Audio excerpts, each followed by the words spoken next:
بسم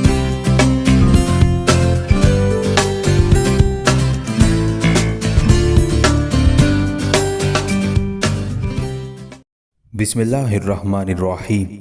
السلام علیکم دوستو، امید آپ سب خیریت سے ہوں گے۔ شبانی خان۔ Last episode. رات بے پردہ وحشتوں اور شانوں پر مسافتوں کی تھکن لیے رینگتی پرچھائیوں کی طرح بھاگتی چلی جا رہی تھی۔ چاروں طرف دشت کے بے روک بگولوں، گردش دوراں کے دیولاخوں جیسی چپ، موت کی وادیوں میں سرگرداں لہروں، یادوں کی اتھاہ گہرائیوں جیسی خاموشی اور فرازوں تک کے اوپر سے گزر جانے والی بے نام لمحوں کی سرسراہٹوں کی طرح سکوت طاری تھا۔ ایسے میں ایک طرف سے اپنے لشکر کے ساتھ برق خان اور دوسری طرف سے عبید اللہ اور عبداللہ نمودار ہوئے۔ اس کے بعد سب سے پہلے برق خان، کلدی بیگ اور سنجر خان نے اپنے کام کی ابتدا کی، اور وہ ایرانیوں کے لشکر کے ایک پہلو پر اعضاء شکنی طاری کر دینے والے پزمردگی اور اضمحلال کے طوفانوں، آخری امیدوں تک کو خستگی اور بے چارگی میں ڈبوتی تقدیر کے بدترین فیصلوں اور زندگی کا خون کر دینے والے آگ و خون کے پیغام اور امن کی سنہری کشتیوں کو ہجر کے دشت داروں کے کرب میں تبدیل کر دینے والے غم بھرے المیوں کی بارش، جرت اور ہنرمندی کی سرشاری کی طرح حملہ آور ہو گیا تھا۔ برق خان، کلدی بیگ اور سنجر خان کے ایک طرف سے ایرانیوں پر شب خون مارنے کی وجہ سے ایرانی کافی حد تک سنبھل گئے تھے اور حملہ آوروں کا مقابلہ کرنے کے لیے بڑی تیزی سے تیار ہو کر سامنے آئے تھے، پر ان کی بدقسمتی کے عین اسی موقع پر دوسری طرف عبید اللہ اور عبداللہ تپتے بیابانوں کی تلخ سچائیوں کی حرارت، بے جہت راستوں پر فنا کے گھاٹ اتار دینے والی جبروت، موت کی رقصاں تباہی کا کھیل کھیلتی ہولناک طاقتور موت اور دل کا سکون اور روح کا صبر چھین لینے والی وحشت کی گھنی سوچوں کی طرح حملہ آور ہو گئے تھے۔ جس وقت ایک سمت سے برق خان، کلدی بیگ اور سنجر خان نے شب خون مارا تھا تو ایرانی سنبھلے تھے۔ انہوں نے ارادہ کر لیا تھا کہ وہ ہتھیار سنبھال کر اور سنبھل کر شب خون مارنے والوں کے خلاف حرکت میں آئیں گے اور ان کا قلعہ کما کر کے رکھ دیں گے، لیکن جب دوسری طرف سے بھی عبید اللہ اور عبداللہ نے ان پر ہولناک شب خون مارا تب ایرانیوں کے لشکر کی ساری ترتیب خراب ہو گئی۔ کچھ آگے بھاگنے لگے، کچھ پیچھے کی سمت بھاگ رہے تھے۔ اسی بھاگ دوڑ میں برق خان، کلدی بیگ اور سنجر خان نے تکبیریں بلند کرتے ہوئے اپنے حملوں میں اور زیادہ شدت اور تیزی پیدا کر لی تھی، اور یہ تکبیریں شاید عبید اللہ اور عبداللہ کے لیے اشارہ تھا کہ اب اپنے کام کو انجام تک پہنچانا ہے، لہٰذا وہ بھی تکبیریں بلند کرتے ہوئے پہلے کی نسبت زیادہ جوش اور ولولے کے ساتھ دشمن پر ضرب لگانے لگے تھے۔ ایرانی شاید وہاں پڑاؤ کرنے کے بعد ازبکوں سے ٹکرانے کی بجائے واپس جانے کا عزم کر چکے تھے، اس لیے کہ ان کے پاس ان کے حکمران اسماعیل صفوی کی عثمانی ترکوں کے ہاتھوں بدترین شکست کی خبر عام ہو چکی تھی، لہٰذا ایرانیوں میں پہلے سے بددلی پھیلی ہوئی تھی۔ اس بددلی سے برق خان، کلدی بیگ، سنجر خان، عبید اللہ اور عبداللہ نے خوب فائدہ اٹھایا۔ ایرانیوں نے اپنی طرف سے اپنے آپ کو سنبھالنے کی بڑی کوشش کی، لیکن بڑی تیزی سے ان کے لشکر کی حالت اندھیرے خیالات میں بے جہت راستوں، اجنبی بیابانوں میں حیرت کے خوفناک المیوں اور دہکتے سورج تلے کم فہم راستوں کی تھکن سے بھی زیادہ المناک اور ہولناک ہونا شروع ہو گئی تھی۔ اس ٹکراؤ میں بھی ان گنت ایرانی مارے گئے۔ آخر جب ایرانیوں نے اندازہ لگایا کہ ان کے لشکر کا تو بڑی تیزی سے قتل عام شروع ہو گیا ہے اور قتل عام کی رفتار یہی رہی تو ان کے پورے لشکر کا خاتمہ کر دیا جائے گا،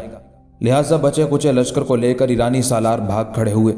برق خان، کلدی بیگ، سنجر خان، عبید اللہ اور عبداللہ نے کچھ دور تک ان کا تعاقب کیا، اس کے بعد لوٹے، اپنے زخمیوں کی دیکھ بھال کی اور دشمن کے پڑاؤ کی ہر چیز کو سمیٹتے ہوئے وہ واپس اس جگہ پہنچے جہاں ان کے لشکر نے پڑاؤ کر رکھا تھا۔